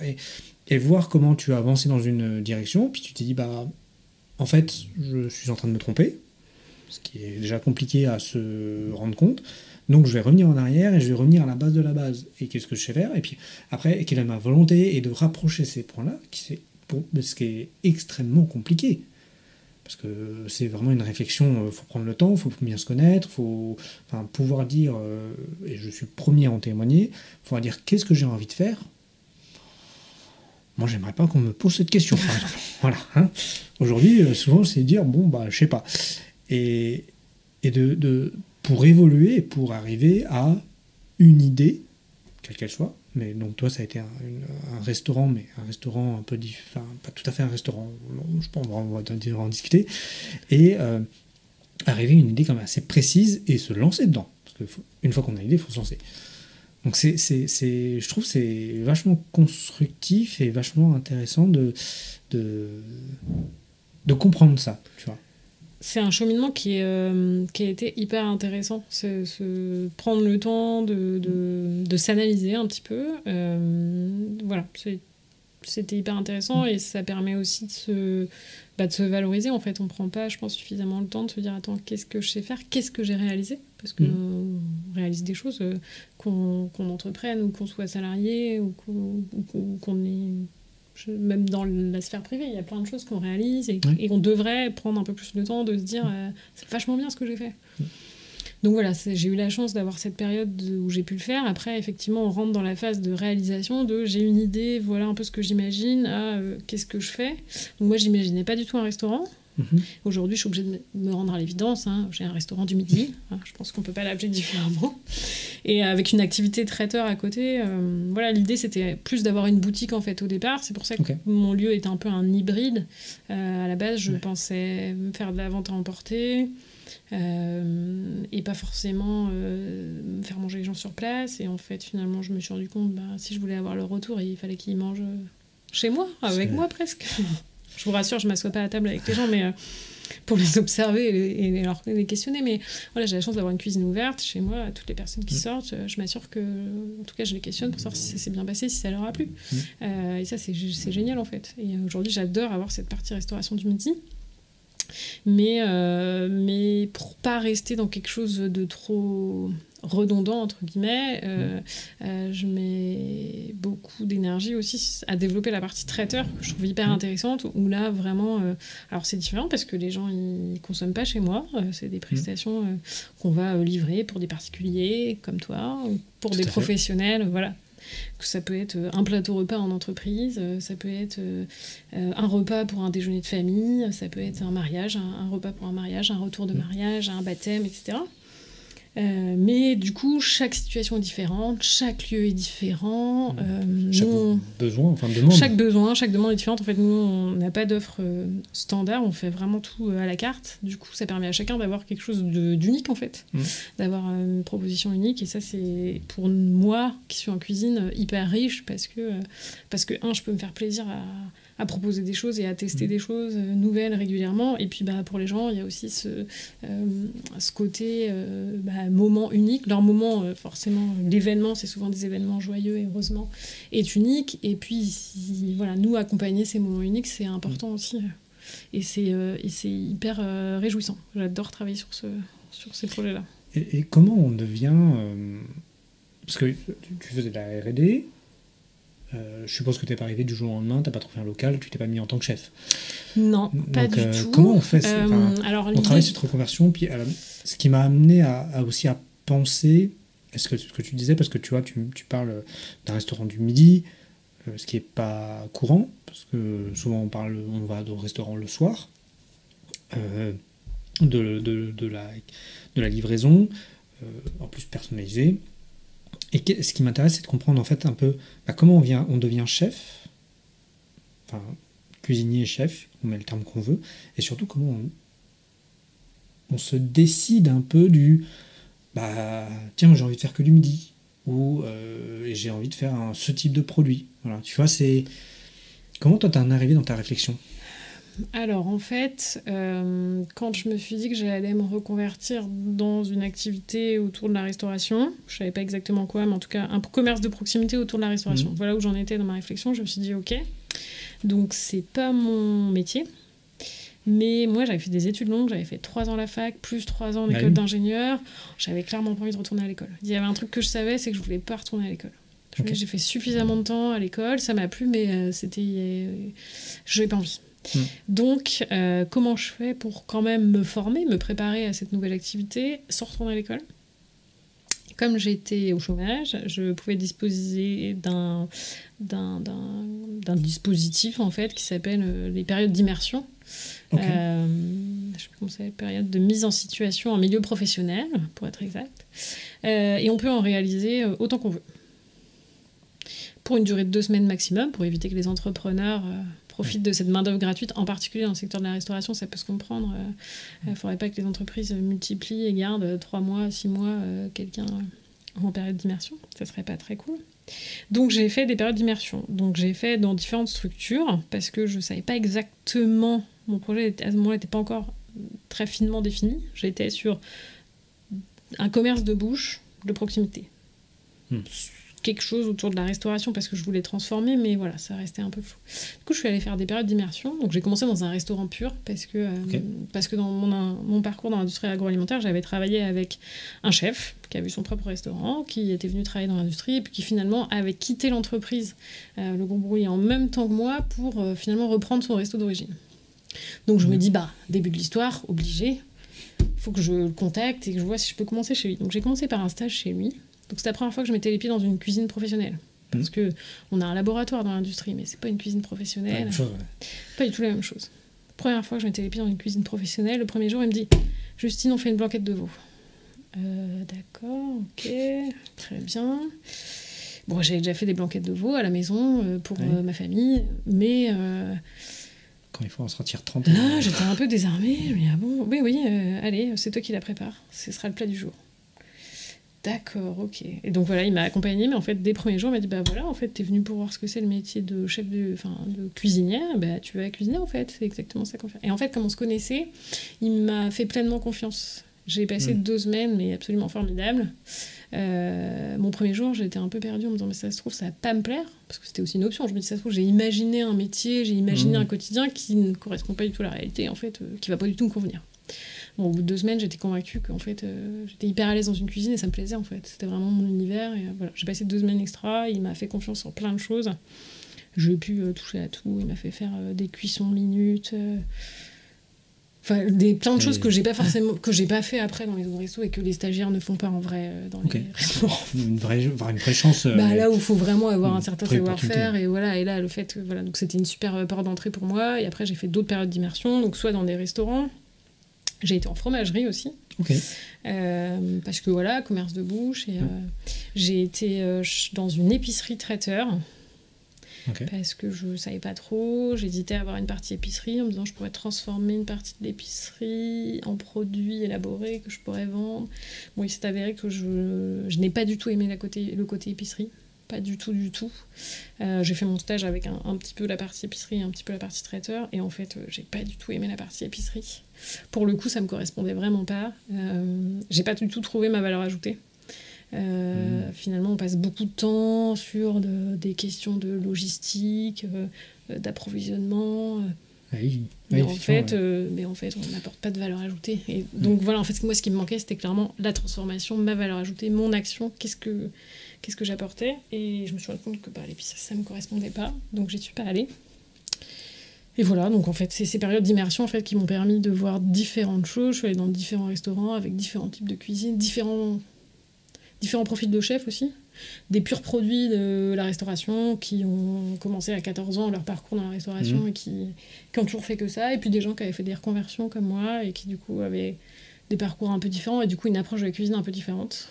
Et voilà, tout ça m'a construit. De chaque expérience, j'ai récupéré une petite partie.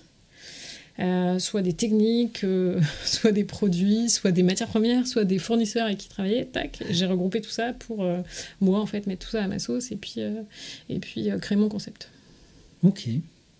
C'est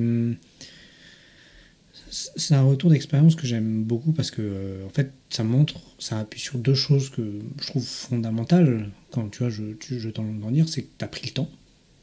Tu as pris le temps de faire les choses. C'est souvent on veut aller très vite dans ces périodes-là et c'est parfois compliqué. Et surtout tu as été chercher si ça te plaisait ou pas.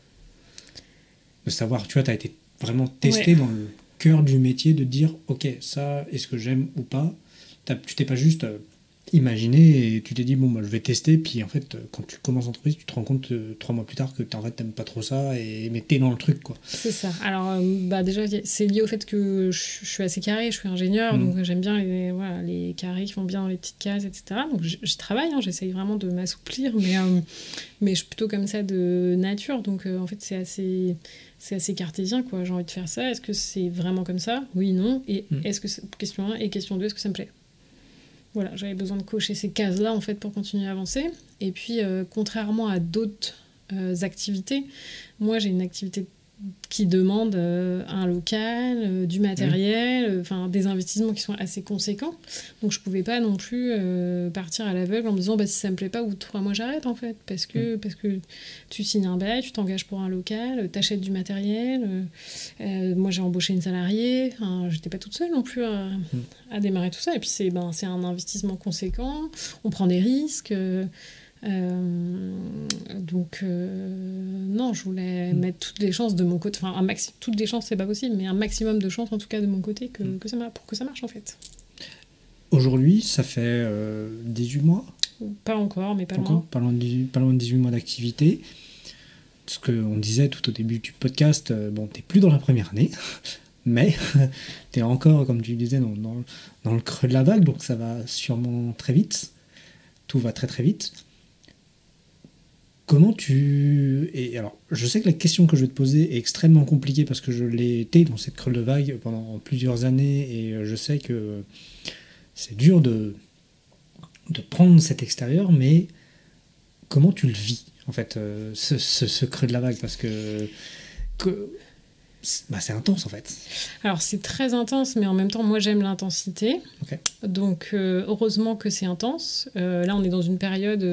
on est en mois de juillet. Le mois de juillet, c'est beaucoup plus creux sur la restauration et aussi sur le traiteur, parce qu'on travaille pas mal avec des entreprises, il y a plein de gens en congé, il n'y a pas d'événements, on va dire, d'organiser par les entreprises pendant l'été, donc c'est plutôt creux. Alors, tout est relatif, parce qu'il y a plein d'autres choses par ailleurs, et on s'ennuie absolument pas, mais il n'y a pas cette intensité. Et ça me manque. J'ai hâte de... Là, je vais m'arrêter, je vais prendre un petit peu de congé, mais je sais que je suis déjà excitée à l'idée de reprendre en septembre en me disant qu'on va retrouver de l'intensité. Juin a été très intense. Je préfère très intense qu'un peu plus calme. Mais parce que voilà, je crois que c'est comme ça. J'aime l'intensité. C'est très intense. Ce qui est difficile, en fait, c'est de prendre de la hauteur, je dirais pas du recul, parce que du recul, c'est vraiment on analyse et c'est, on va dire, c'est plutôt ce que j'ai fait avant de lancer mon activité et tout ce travail-là. Aujourd'hui, j'en suis pas du tout capable. Ça fait pas encore 1 an et demi qu'on a démarré. J'ai souffert d'un très gros symptôme de l'imposteur pendant les 8 premiers mois, qui m'a vraiment paralysée, entre guillemets, sur plein de choses. J'ai quand même mis 6 mois à dire que j'avais ouvert un restaurant. Aujourd'hui, ça ressemble quand même un trait pour trait. Les gens viennent manger le midi, c'est un restaurant. Voilà. Et mais je peux témoigner. Je ne disais pas que j'avais un restaurant parce que, je sais pas, il y avait j'étais pas prête. J'ai eu besoin d'un temps. Quand les gens partaient, donc chaque personne qui vient chez moi, je vais avoir un échange pour savoir si ça a bien passé, si ça leur a plu d'une façon ou d'une autre. J'essaie toujours de savoir si tout va bien. Sandrine qui bosse avec moi aussi. C'est important pour nous de s'assurer que les gens ont passé un bon moment. Au-delà d'avoir bien mangé, c'est un tout. Et quand je posais la question aux gens, et que les gens, il faut savoir qu'on a plutôt des bons retours, plutôt des très bons retours, et que quand les gens me disaient que ça s'était bien passé, ce qui est toujours le cas, j'étais presque surprise. Ah bon, j'avais presque envie de leur dire, vous êtes sûrs, vous n'avez pas trouvé que là, c'était un petit peu trop sec, vous n'avez pas trouvé que là, ça manquait un peu de tout ça. Et là, voilà, j'avais vraiment cette remise en question beaucoup trop pas importante, mais j'avais aucune confiance en moi, j'avais l'impression d'être le stagiaire de 3e, sauf que j'étais aussi le chef d'entreprise, quoi. Donc la posture du stagiaire de 3e, tout en étant chef d'entreprise, en ayant en plus une salariée, c'était bordel, quoi. Ouais. Bordel dans la tête, bordel dans mon quotidien, donc ça a été très difficile. Donc aujourd'hui, j'ai absolument pas la capacité de prendre du recul, mais j'ai pris un peu plus de hauteur cette année. Même s'il y a encore beaucoup à faire, pour essayer de regarder l'image d'un peu plus haut et de voir un peu plus large, en fait. J'avais tellement la tête, cette expression, tellement la tête dans le guidon que je voyais pas plus loin que le bout de mes doigts et la pointe de mon couteau, quoi. Et donc c'était vraiment difficile parce que j'en étais consciente mais que j'étais pas capable de faire autrement. Et c'est là où donc moi j'ai choisi de ne pas m'associer. C'était vraiment un choix de départ, même si je me lançais dans un projet assez ambitieux et qui pouvait largement être dimensionné pour 2. J'ai fait le choix de ne pas m'associer parce qu'il y a eu des retours autour de moi, des expériences de malheureuses associations, on va dire, des business qui auraient pu très bien fonctionner, mais malheureusement mauvaises associations et conséquences sur l'entreprise, mais aussi sur les humains. Donc je me suis dit, ok, je ne m'associe pas, j'assume, j'y vais toute seule. Et en fait, c'est dur d'être tout seul. parce que j'ai beau avoir une employée, et ben on n'a pas les mêmes échanges et c'est pas son rôle d'échanger, de prendre de la hauteur. Et même si elle est au top du top, franchement c'est ma meilleure décision dans ces 18 mois d'avoir embauché Sandrine. Elle est vraiment top et elle m'aide parce qu'on échange beaucoup. Et elle m'aide beaucoup à prendre d'autres perspectives, entre guillemets, par le fait d'échanger, d'être très à l'écoute, etc. Mais j'ai souffert d'être seule. Pourtant, je suis bien entourée d'une très bonne salariée, une salariée exceptionnelle, je dirais même. Je suis très bien entourée parce que mon conjoint me soutient énormément dans le projet. Je suis bien entourée parce que mon papa est chef d'entreprise et que voilà, il a aussi un certain regard qu'il peut apporter, parce que ma maman est un grand soutien. Pour moi, c'est important de rappeler que je suis aussi maman de 2 enfants de 3 et 6 ans et que je peux pas m'investir comme si j'avais pas d'enfant, comme à l'époque où j'avais pas d'enfant dans mon travail. Donc c'est aussi trouver un équilibre pour assurer mon rôle de maman et en même temps, pour être une bonne maman, j'ai besoin d'être quelqu'un d'épanoui dans mon travail. Donc c'est comment faire fonctionner les deux en fait. Et ça m'amène à la question, outre le cadre familial, est-ce que tu es accompagné par des structures, par des personnes privées, ça dépend, dans un peu le projet, dans ce projet d'entreprise ou pas du tout? Alors, pour le montage du projet, on est quand même assez accompagné. Ouais. Il y a différentes structures. Moi, j'ai rencontré la CMA, j'ai rencontré la CCI, j'ai fait un accompagnement avec la BGE. Okay.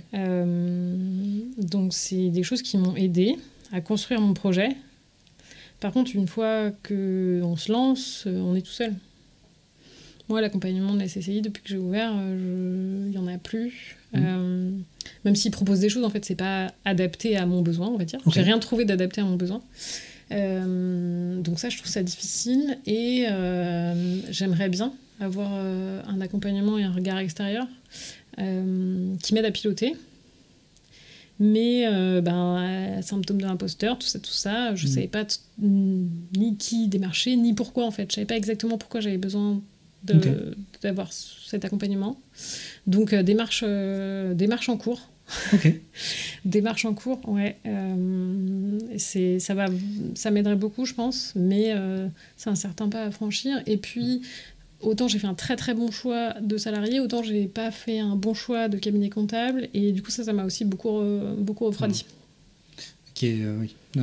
Alors, je ne connais pas le cabinet comptable, mais qui est effectivement un partenaire qu'on sous-estime souvent au début. Parce qu'on se dit, il va juste faire la comptable, mais en fait, il y a beaucoup de choses. Il peut aller très très bonne aide ou pas. Ou pas, ouais, c'est ça. En fait, je ne l'ai pas sous-estimé, mais je n'ai pas pris la bonne décision. Okay. Parce que, en fait, donc j'ai été accompagnée par plusieurs structures et toutes les structures nous conseillent de rencontrer plusieurs comptables, plusieurs cabinets. Attends, on est dans le noir. J'espère juste qu'il n'est pas est en haut. C'est bon. C'est juste un véhicule de lance.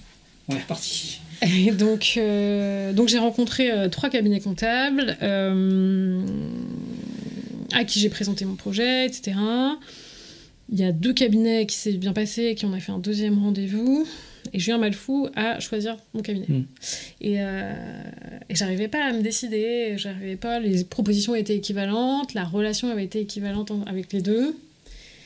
Et je n'arrivais pas à savoir pourquoi c'était si difficile de me décider. J'ai eu un mal fou à prendre cette décision. J'ai même appelé mon papa en disant « Mais comment t'as fait pour choisir ton comptable ? T'as le même comptable depuis, je sais pas depuis combien de temps, ça doit faire 20 ans. Ça fait, j'exagère, mais non, c'est peut-être ça. Ça fait 20 ans qu'il a le même comptable, travaille avec la même personne, il est super. Comment t'as fait pour choisir ?» Il me dit « J'y suis allée à l'instinct. » Il me dit « À un moment, si les propositions sont équivalentes, il faut y aller à l'instinct. » Bon. Je sais pas, il y avait un truc... J'aurais dû, en fait, comprendre à ce moment-là que, finalement, l'instinct me disait ni l'un ni l'autre. Mais je l'ai pas compris. Et donc, j'ai voulu en choisir un. Et finalement, dans le dernier échange, quand je l'ai appelé pour lui dire que j'aimerais bien qu'on travaille ensemble, ça s'est pas bien passé. Et donc, du coup, résultat, on n'a pas travaillé ensemble. Ah oui. Ouais, il y a eu un échange. J'avais une dernière question et l'échange s'est pas bien passé. Je me suis dit, ce sera pas ça. Alors que je l'appelais pour lui dire ok, on va valider, on va travailler ensemble. Donc du coup j'ai appelé le 2e cabinet avec qui j'ai travaillé en me disant il était bien aussi. Très mauvais choix, ça s'est pas bien passé. Après, c'est aussi lié aux personnes. Hein. Je dis pas que le cabinet est mauvais en soi, mais voilà, ça ne correspond pas du tout. Voilà, moi, il me fallait quelqu'un d'individuel et pas une approche généraliste de gens qui savent pas si tu vends. Bah voilà, pour eux, que je vende des vis ou des boulons ou des prestations de nettoyage, c'est exactement la même chose. Ils n'ont aucune réalité du métier, donc il n'y a aucun accompagnement judicieux en fait. Donc ça ne m'aide pas. C'est là où tu pointes quand même quelque chose qui est très important, qui est le cercle familial, qui est très important dans l'accompagnement, bien sûr, mais aussi l'accompagnement professionnel. Et alors moi, souvent, je pose la question sur la prise de décision, sur la réflexion de stratégie de l'entreprise, donc à un certain niveau, mais il y a aussi l'accompagnement opérationnel de l'entreprise, qui est le comptable, l'avocat, si tu en as besoin. Dans tous les métiers, on n'en a pas besoin tout de suite, donc bon. Mais dans certains métiers, on en a besoin, ou d'autres professionnels, comme ça, un peu qui tournent autour, qui sont des prestataires de services, souvent, qui accompagnent. Et toi, par exemple, en restauration, on parlerait également de tout ce qui est fournisseur, de choses comme ça. Qui sont des gens qui accompagnent l'entreprise et qui sont des choix capitaux à faire. Alors, de plus ou moins d'importance, par exemple, je vais prendre un fournisseur. Bon, si la relation humaine ne se passe pas bien, pas trop bien, c'est toujours dommage, mais s'il fournit de bons produits, bon, pourquoi pas. Bon. Alors moi, voilà, aujourd'hui, mes fournisseurs sont plutôt choisis sur le... Enfin, sont plutôt choisis. Il y a plein de bons fournisseurs, des gens qui font des bons produits, mais à produit équivalent, je vais choisir quelqu'un avec qui il y a un bon relationnel. En fait, quelqu'un qui a les mêmes valeurs que moi en termes humains. Par exemple, moi, je propose que de la bière artisanale chez Maison Jopi. Il y a des distributeurs, il y a des grossistes qui vendent des bières locales, artisanales, qui sont très bien. Mais en fait, la plupart des distributeurs, enfin la plupart des brasseurs, ils travaillent en direct. Ben ouais, ça prend plus de temps de travailler avec chacun, de passer ma commande à chacun. Mais en fait, c'est hyper enrichissant, ça permet de valoriser les gens avec qui tu travailles en direct, ça permet d'avoir un contact humain, ça permet beaucoup plus d'échanges. Moi, je vais valoriser ça. Aujourd'hui, c'est ça que je cherchais en faisant ce métier-là. Donc moi, je vais vachement valoriser cette relation humaine, en fait. Ce qui est en fait l'élément central, ce que tu mentionnes très bien, c'est aussi la valeur humaine dans les relations qu'on a des gens qui nous accompagnent.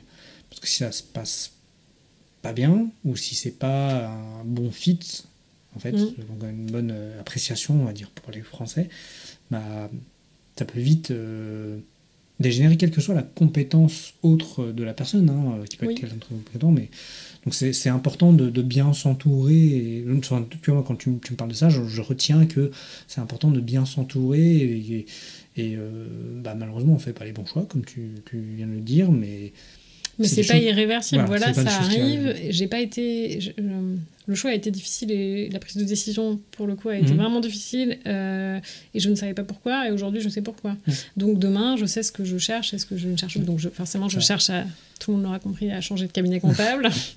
et voilà. Et du coup, je sais exactement ce que je recherche. Et je sais que cette fois, il y aura pas d'erreur, entre guillemets. J'ai appris de cette expérience. C'est loin d'être inutile, en fait. Mais ça m'a permis aussi de prendre un certain recul sur comment je prends mes décisions, et j'en ai pris des très bonnes et des très mauvaises, et comment je les ai prises, et qu'est-ce qui fait en fait que j'ai pris la bonne ou la mauvaise. Voilà. Et parce que ma méthode de prise de décision de il y a 10 ans comme chef de projet, c'est plus la même aujourd'hui comme chef d'entreprise.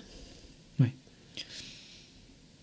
C'est d'ailleurs ça me permet de rebondir sur la dernière question, qui sera, avec ton expérience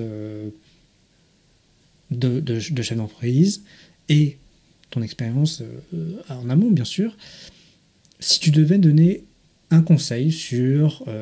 alors, j'élargis souvent, maintenant je commence à élargir, peut-être tu n'es pas tout à fait au courant encore, mais sur la prise de décision / stratégie d'entreprise, qu'est-ce que toi, tu pourrais donner comme conseil, là, aujourd'hui, vis-à-vis de ton expérience ?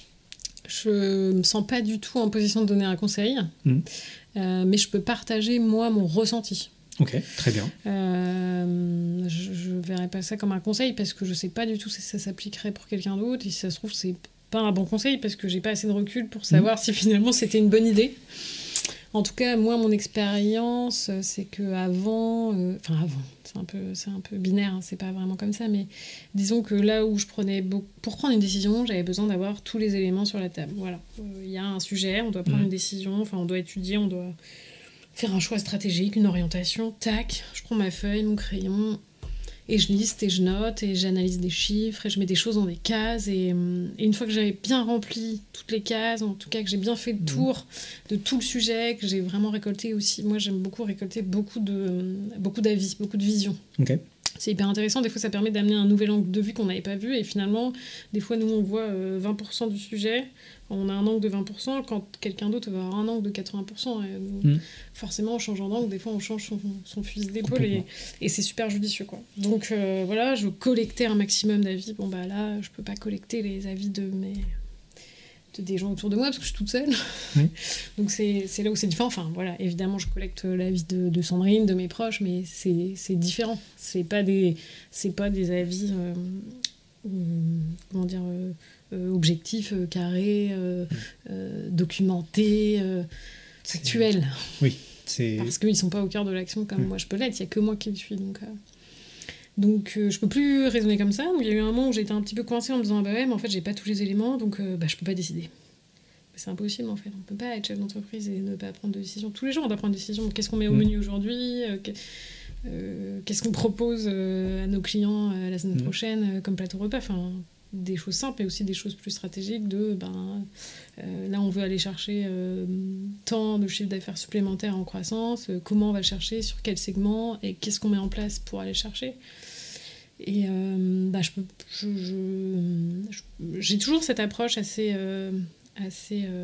carrée si on peut dire, assez rationnelle en fait, parce que je fais un mix entre du rationnel et du totalement irrationnel. Il y a le feeling de moi, qu'est-ce que j'ai envie et qu'est-ce que je sens. Et c'est là où je rejoins un petit peu cette approche de mon PDG que je comprenais pas du tout avant, qui était un peu... Des fois, il disait « je le sens pas, il y a un truc, tout ça, ou je le sens, je pense qu'il faut y aller, je pense que je comprendrai après pourquoi, mais là, je sens qu'il faut y aller. » Bon, c'est un peu ça. Il y a une espèce de petit quelque chose qui m'anime et qui me dit « ah ouais, mais là, il faudrait peut-être... c'est pas rationnel, mais on le prend en compte quand même, chose que je faisais pas avant. » Et donc j'essaie de faire un mix de ces deux choses-là. Et surtout, j'en parle beaucoup, même si j'ai pas d'associé, j'en parle beaucoup, voilà, à mon conjoint, à mes proches, à Sandrine. J'ai besoin de beaucoup verbaliser. Et des fois, le fait de m'entendre parler, je me dis, ah ouais, ça me fait des tilts. Je me dis, ah oui, non, mais là, n'importe quoi. Ou alors, oui, mais carrément, en fait, c'est exactement ça. Tac, j'ai trouvé, paf, on y va. Écoute des podcasts, ça m'aide aussi, je me sens moins seule, j'entends des réfléchins, j'entends des choses, je fais des analogies avec moi et je me dis oui ou ben non, justement ça m'encourage à aller dans une autre voie. Et... Il y a deux points. Déjà merci pour ce retour d'expérience parce que je pense que c'est... moi je trouve ça très pertinent parce qu'effectivement, en fait, pour être tout à fait transparent, on a des profils très similaires. Parce que je sors aussi alors moi j'ai fait de la science, beaucoup de sciences, parents scientifiques et tout, donc je vois un peu le domaine que c'est, être carré, comment, en plus j'ai mis une couche de droit par-dessus, donc bon, voilà, et après je suis parti justement dans des expériences professionnelles un peu différentes et qui m'ont amené à essayer d'avoir ces autres points de vue, et alors même si aujourd'hui j'ai plus cette casquette de dirigeant, je me dis... des fois, j'aime bien avoir des trucs très carrés, puis des fois, il y a toujours cet instinct un peu à se dire est-ce que j'y vais pas, et tout ça. Donc, je comprends bien où tu veux, et je trouve que c'est important aussi de savoir mixer un peu ces deux choses, parce qu'il y a certains qui sont très scientifiques, ce qu'on appelle très scientifiques, qui vont noter les choses, qui vont éventuellement partager, avoir des points de vue, mais voilà, ça va être au cordeau. Et j'ai déjà interviewé des gens sur ce podcast qui m'ont dit mais moi, c'est simple, je prends une feuille, je note mes trucs, paf, et je prends ma décision en bout. Ok. Et il y a d'autres personnes, pareil, sur ce podcast qu'on a entendu, dire moi je suis instinctif. Et instinctif, c'est souvent quand on creuse, on vous remarque qu'ils ne sont pas totalement que instinctifs, mais également qu'il y a de la réflexion, de l'échange. Voilà. Mais je trouve que tu vois, ton retour est très intéressant parce que toi, tu as mixé de toi-même les deux en fait. Enfin, tu es en train de mixer les deux, d'apporter une nuance à ta méthodologie précédente. En fait, le sujet, le constat a été simple. En fait, je me suis rendu compte que ma méthodologie ne marchait plus. je n'arrivais plus à l'appliquer. Donc à un moment, et puis comme je disais, on peut pas rester figé en fait. Bah Si oui, on oui. s'arrête, une entreprise, si elle s'arrête, elle meurt entre guillemets. Enfin, en plus, moi, c'est mon quotidien. Moi, si je fais pas à manger pour les gens, Oui, si tu sais pas choisir entre la carotte ou la patate, à un voilà, moment, à un moment, il y aura pas de repas sur la table. Donc, Ouais. donc voilà, comme je produis quelque chose, c'est moi la chef de cuisine, je suis seule en cuisine. Si je produis pas de repas, il y a pas de repas à vendre, il y a pas de restaurant, il y a pas d'activité. Donc, je me suis bien rendu compte que cette méthodologie, elle marchait pas. Donc, il fallait rapidement la faire évoluer. Et je me suis dit, ok, En fait, j'ai fait une rétrospective, notamment en écoutant ton podcast et les gens interviewés que je trouvais hyper inspirants. Et je me suis dit, ok, alors qu'est-ce que j'ai pris comme bonne décision, en fait? Qu'est-ce qu'aujourd'hui, là, sur l'année passée, qu'est-ce qui marche bien? Qu'est-ce qui marche et qu'est-ce qui est un succès? Et pourquoi j'avais décidé de faire ça comme ça? Ok.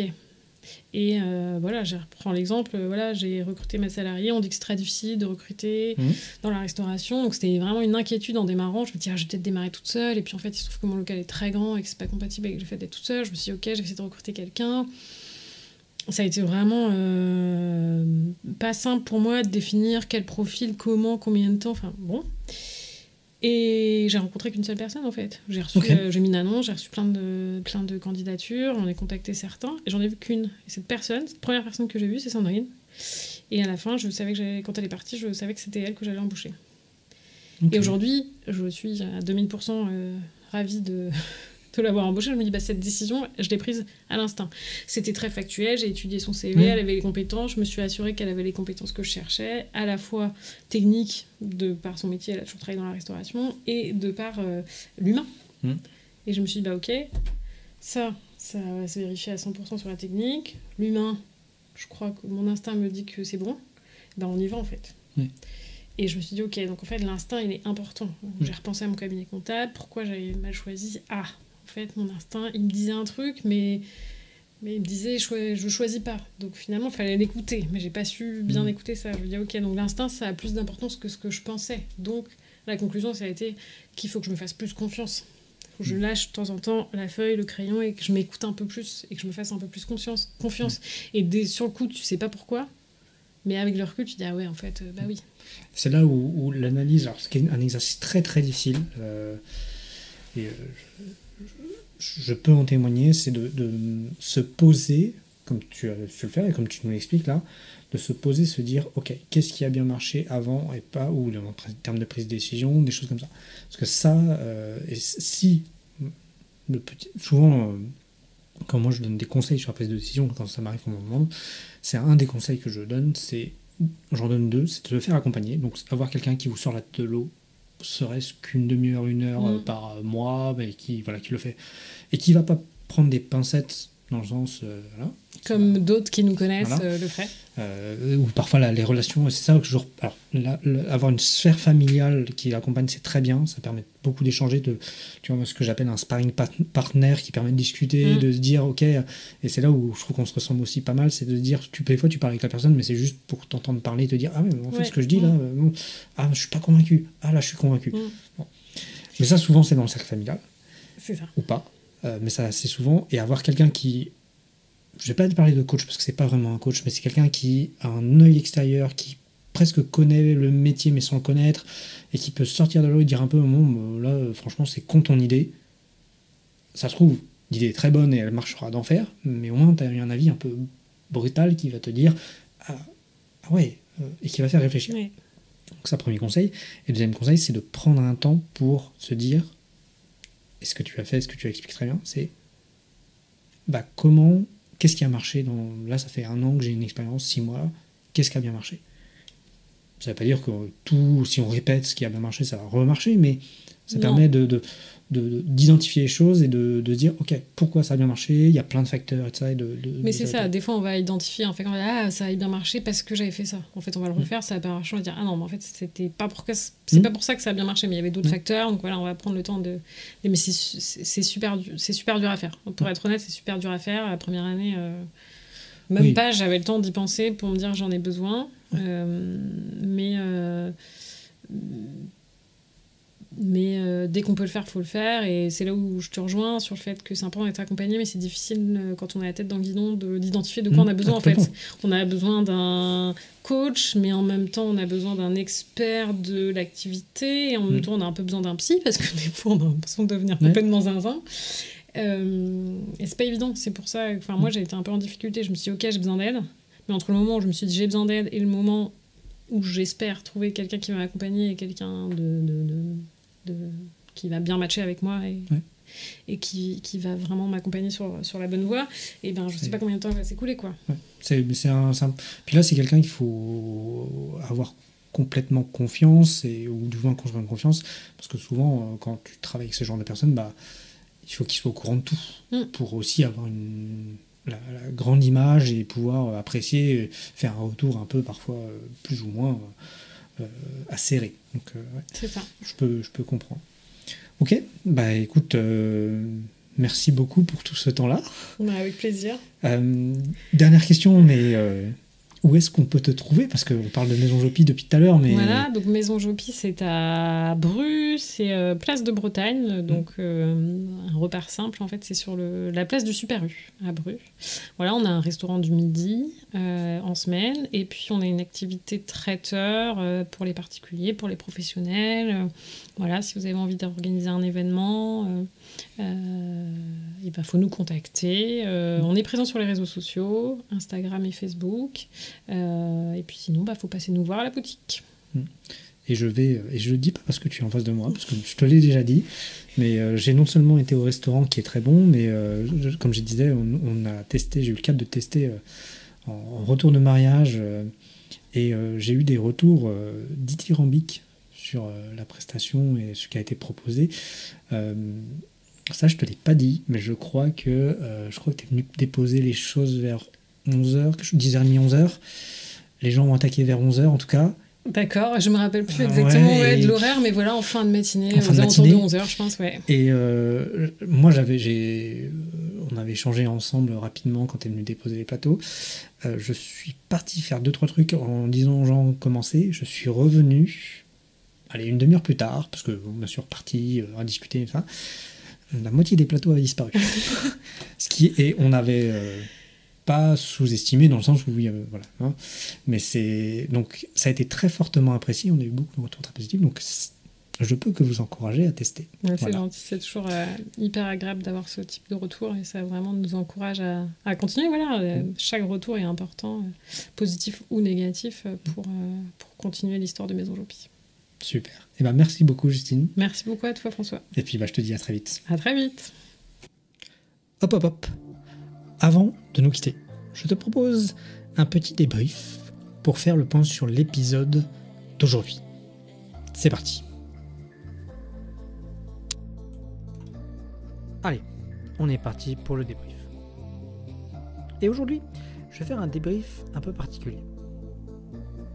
Je ne vais pas t'en parler de prise de décision, vous savez, le grand sujet qui m'intéresse, mais plus d'expérience et d'expérience de vie, je vais dire ça comme ça. Bien sûr, l'aspect décision est très intéressant dans ce podcast, ça m'a appris beaucoup, encore une fois, comment quelqu'un peut réfléchir et se décider. Toutefois, ce que je retiens après quelques semaines où je fais ce point, c'est son histoire, son envie et son évolution pour passer de salariée à entrepreneuse. Et comment tout simplement une personne qui ne souhaitait pas initialement plus que cela se lancer dans l'entrepreneuriat va peu à peu considérer l'idée, avoir un vécu qui va l'amener à se dire ok, là moi je vais lancer ma propre entreprise.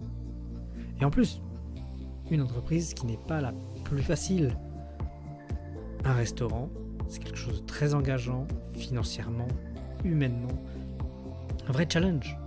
Alors bien sûr, tout type de business est challengeant. Mais il y en a qui sont plus engageants que d'autres, du moins de mon point de vue. Et c'est vraiment cet échange, cette richesse avec Justine que moi je retiens. Voilà. Et si toi, tu devais retenir quelque chose de cet échange, qu'est-ce qui serait? N'hésite pas à venir me le dire très rapidement sur LinkedIn. Allez, à très vite. Voilà, c'est fini. Bon, premièrement, j'espère que cet épisode t'a plu, que t'as pu apprendre des choses, que ça a pu t'inspirer.